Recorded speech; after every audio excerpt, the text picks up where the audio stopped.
Rod Kimble is an amateur stuntman whose stepfather Frank constantly belittles and disrespects him. When Frank grows unwell, despite the constant mocking and bullying, Rod is determined to save Frank. He pulls out his biggest trick yet to raise money for Frank's heart operation. Stick around to the end to see how the whole story unfolds in his quest to save his dying father. Hello and welcome to Comedy Recap. Today we will give you a recap of the film Hot Rod. Spoilers ahead, obviously. Without further ado, let's dive right into it. The movie starts and we see a guy getting ready. He ties his laces, buttons up his shirt, puts on his gloves and a particular looking mustache. He finishes his outfit with a helmet and a cape made from cloth. It has the word Hot Rod stitched on it. He then goes out of his moped and braces himself for what can only look like a stunt setup. The setup mostly contains a van in between two ramps, the idea being that the person has to jump over the van. They are situated in a street, and the setup seems to have been set up by his friend Kevin. He asks the onlooking Kevin, who seems to be capturing the whole thing on video, if he reinforced the takeoff ramp. Kevin replies no, saying that they are still not done. However, the guy just looks on and braces himself to get ready for the stunt. Weirdly, no one stops him. He then goes into the stunt with the max acceleration his moped can offer. When he starts the ascent on the takeoff ramp, it collapses, and due to his forward momentum, he is flung to the top of the van, and thus his body crashes onto the landing ramp. His moped crashes into the van. His friends come over to check on him, but he seems fine, minus the vomiting. Oh shit. The scene shifts, and we see the same guy who is riding his moped with his friends. They go over to what seems like a small-time restaurant. Here he is playing this game with his friends, in which people eat sweets blindfolded and guess what the name of the sweet was. After much horsing around with his friends, the guy returns to his home. Later, we learn that the guy's name was Rod Kimble. He had been under the impression that his late father was an experienced and well-respected stuntman who had worked with Evel Knievel for a length of his career as a stuntman. He looks up to his father, who was also successful in the entertainment world as a stuntman, and he aspires to follow in his footsteps. Rod's stepfather, Frank, on the other hand, does not respect him as a man and will go out of his way to beat him in sparring sessions while also making fun of his aspirations to become a stuntman. As seen at the start of the movie, the vast majority of Rod's efforts to land jumps while riding his Tomos moped were unsuccessful. After one more failed attempt to dive into a public pool, he goes home, where he learns that Frank is in desperate need of a heart transplant, but the family's health insurance would not cover the procedure. Rod, who is incensed by the possibility that he would not get the chance to win Frank's esteem before the older man dies, runs away into the wood to vent his fury. Initially, he is venting, but later, he starts dancing all of a sudden. Afterward, he's doing some funny moves, which involve jumping from tree to tree whilst doing somersaults and other impressive moves. He keeps on doing this until he loses his balance whilst landing, which sends him tumbling down a steep slope.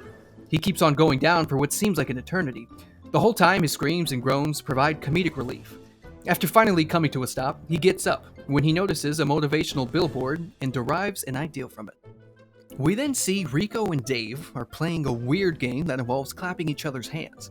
During the game, Rod appears. He has come back from his brief journey into the forest. Rod tells his old friends Rico and Dave, as well as his half-brother Kevin, that he plans to jump over 15 school buses in order to earn enough money to pay for Frank's surgery. His friends think that is impossible, but do not argue much, as Rod is doing this for a noble cause. This announcement comes after a hastily called meeting in which Rod makes his plans known. Denise, his next-door neighbor and possible romantic interest, eventually join his squad after some time had passed. She is fully on board with the plan after Rod has briefed her on the matter at hand. Rod works parties, corporate get-togethers, and other events, performing acts such as taping pillows to his body and having a washing machine hanging by a crane swing in to hit him in order to generate awareness and revenue for his stunt. He does this so that people will pay attention to his stunt, and so that he can continue to perform it. One day, he is listening to music coming from Kevin's computer, and this causes him to get curious about what Kevin is working on, which in turn piques his own interest in the topic. Rod asks Kevin what he was doing with the video editing software, and Kevin shows him the short film that was created as a result of Kevin's experimentation. Rod, who is impressed by Kevin's work, thinks that making a film on stuntmen in order to earn money would be an excellent idea. Kevin releases the film based on the footage he captured of Rod performing stunts, and he purchases a lot of tickets to the screening so that he and his friends can watch it. During the screening, the audience laughs at Rod as the film depicts his ineffective attempts to train. Rod, in a fit of wrath, throws the movie theater's projector out of the window, where it shatters the windshield of the automobile that the projectionist was driving below. In order to settle for damages and escape arrest, he hands the projectionist the total amount of money that he had just gathered. Distraught, he travels back to the house where he spent his youth, where his mother reveals to him the shocking information that his biological father was not the stuntman he had always assumed him to be. Despite the fears of his friends, Rod makes a decision to leave the squad and give up his dream of defeating Frank after being humiliated.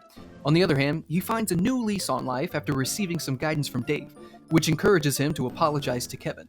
In the midst of Kevin's acceptance of his apologies, he shares the news that the video of Rod's stunt has become increasingly famous on the internet, and that a show on a nearby AM radio station hosted by Barry Pasternak has offered to pay for the cost of the scheduled leap. Rod and his group start getting ready for the leap when they have caught up with their other common friends. On the day of the event, his friends give him a new suit, a rock that represents the great pyrotechnic effort that Rico has done, as well as a motorcycle. Denise, the woman who just recently broke up with Jonathan, her lover, who was insensitive and uncaring, kisses him. Rod is able to avoid colliding with the buses because of the speed of his motorcycle as he pushes himself off the ramp. Nonetheless, the motorcycle still manages to crash through the stage and hurl itself into the air as Rod ragdolls to the ground. While he is unconscious, he has an out-of-body experience. Rod, with the support of Kevin and Denise, marches boldly to the clapping, where he learns that the total amount of the donations has topped $50,000.